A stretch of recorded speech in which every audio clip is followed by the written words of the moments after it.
meet two medical doctors who share their first-hand experience of what it's like working through a global pandemic.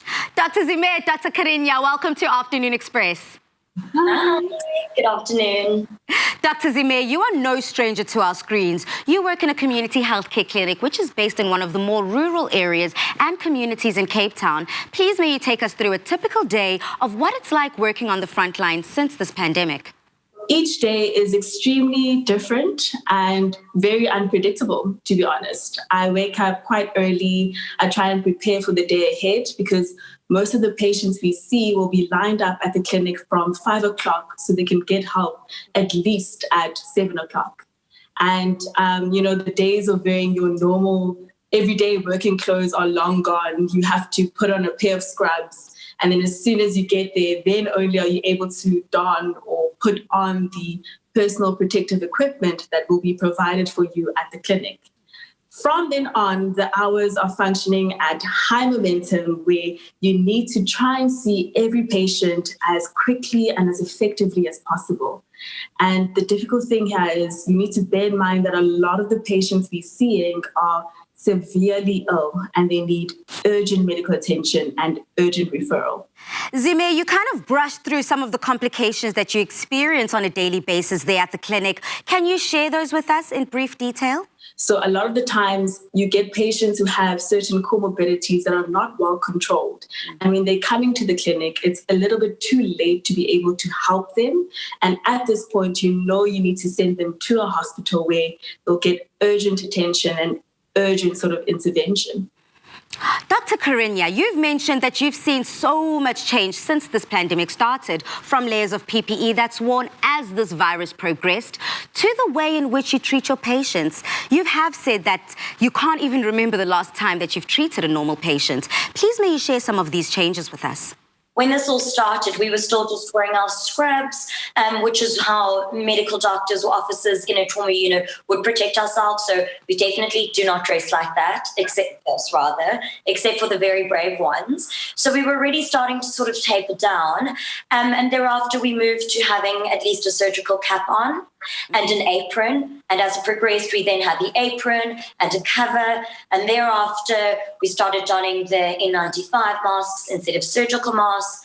And then when we got to the space level, we'd always tell our baby patients that we are doctronauts because we kind of look like astronauts.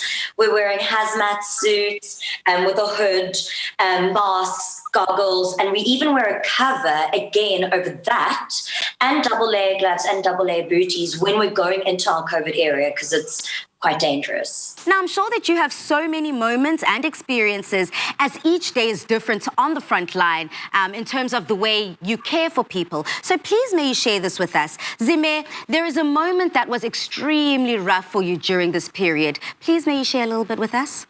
I was once working in the COVID wards in the hospitals, and we had a young man who was admitted. And shortly after that, both of his parents were admitted as well. And after 2 weeks, the young man or the son had recovered. He was feeling a lot better and was ready to be discharged home. But unfortunately, his parents had passed away along the period. So that moment was extremely tough to witness, but it almost served as a reminder for me that as frontline workers, we have a much bigger purpose that we're serving.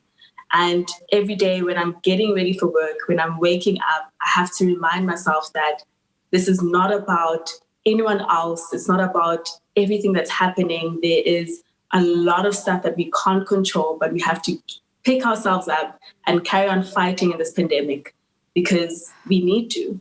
I'm so thankful that you are there as that shoulder to lean on for such patients. Karinya, same to you. I mean, you have not seen your family since February, and you have not done this to protect them. So talk to us about how your work has impacted your family. So it's been exceptionally complicated logistically, emotionally, and it's so layered, the situation, and I'm sure my colleague Dr. Zime is feeling the same way. So, for example, a lot of my colleagues who live at home still with their parents who might be elderly or have chronic conditions, just as myself, have actually moved out of their homes temporarily to create a safe environment. I am unlucky, or lucky in the sense that I live in a separate province. My family's back in Durban. But this poses huge difficulties as we weren't able to travel home in any way, even if we wanted to go home.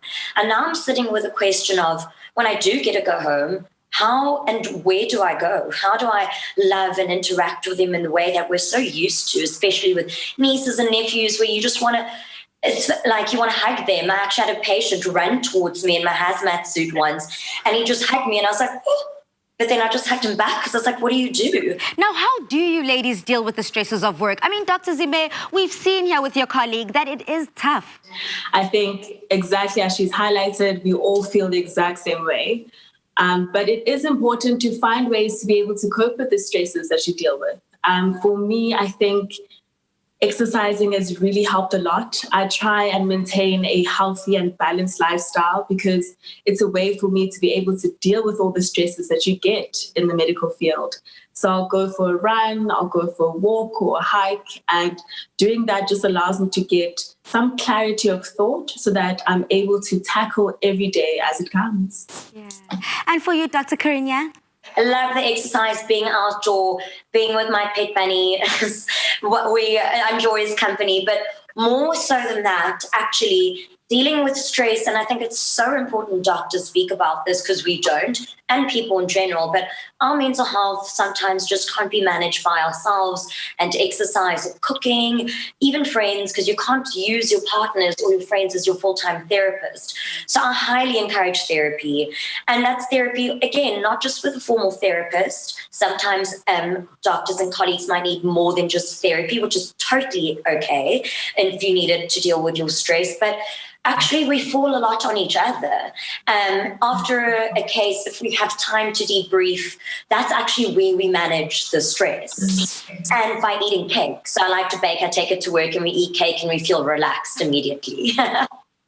It's the small things, I think, the small things to the bigger things, and everyone leaning on each other. Lastly, ladies, what advice would you want to share with our viewers about COVID-19 that you've learned since facing this pandemic head on? Dr. Zime?